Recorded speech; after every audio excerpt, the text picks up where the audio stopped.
They thought it was over. The stone was rolled in place, the tomb was sealed, and hope seemed buried. But what looked like the end was only the beginning.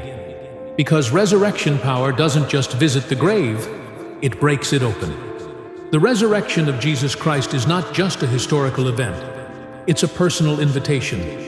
An invitation to rise above defeat, to live above fear, to walk in power, knowing that the same Spirit that raised Christ from the dead is alive in you. Romans 8:11 declares, "And if the Spirit of Him who raised Jesus from the dead is living in you, He who raised Christ from the dead will also give life to your mortal bodies because of His Spirit who lives in you." That means no matter what life has tried to bury, your dreams, your joy, your purpose, resurrection power says, get up again. It's not over because God's not done. There's something about the resurrection that flips the script. It tells every lie that said, you're finished, you'll never recover, you're too broken, that they have no authority. The grave had to give Jesus back, and whatever pit you've been thrown into has to let you go too. Think about Mary Magdalene. She stood weeping outside the tomb, broken-hearted, convinced it was the end. But the resurrected Jesus met her right in her grief. He called her by name. That's the power of Easter. It's personal. When the world says it's done, Jesus calls your name and says, it's time to rise. Now look at Peter, the one who denied Jesus 3 times. He was crushed under the weight of guilt. He had failed publicly and miserably. But after the resurrection, Jesus didn't cancel Peter. He restored him. He gave him a new mission. In John 21, Jesus says, "Feed my sheep." He didn't say, "Peter, I told you so." He said, "Let's build something now." That's resurrection power, taking failure and turning it into fuel for your destiny. The same Jesus who walked out of the tomb is the one who walks into your doubt, your shame, your brokenness, and breathes life again. He doesn't just rescue you from something, He resurrects you for something. Ephesians 2:6 tells us, God raised us up with Christ and seated us with Him in the heavenly realms in Christ Jesus. Not only did He bring you out, He lifted you up.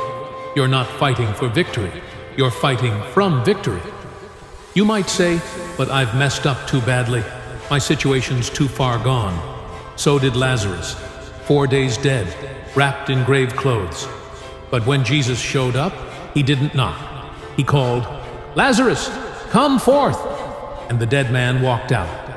That wasn't just a miracle, that was a message. If Jesus has the power to raise a decomposing body, He's got the power to restore what feels too late in your life. Stop rehearsing the death of what was. Start declaring the resurrection of what can be. Isaiah 43:19 says, "See, I am doing a new thing. Now it springs up. Do you not perceive it? New doors, new strength, new joy, new vision, all because the tomb is empty." You were never meant to live stuck in Saturday, the day in between crucifixion and resurrection, that place of confusion, of waiting, of silence. Sunday came, and with it, the power to move, to believe, to rise. You are not a prisoner of your past. You are not the sum total of your worst moments. You are a child of the resurrection. That means there is purpose in your pain. There is healing for your wounds. There is beauty beyond the ashes. This Easter, don't just celebrate the resurrection, activate it. Speak it. Live it. Let it change how you think, how you walk, how you expect. If death couldn't stop Jesus, then fear can't stop you. Addiction can't hold you. Depression can't bury you. The stone has been rolled away. It's time to come out of whatever tomb has been holding you. Whether it's shame, fear, doubt, or discouragement, leave it behind. Because He lives, you can face tomorrow. Because He lives, you can dream again. Because He lives, you are never without hope. Resurrection is not just a holiday. It's your heritage. You are risen to win.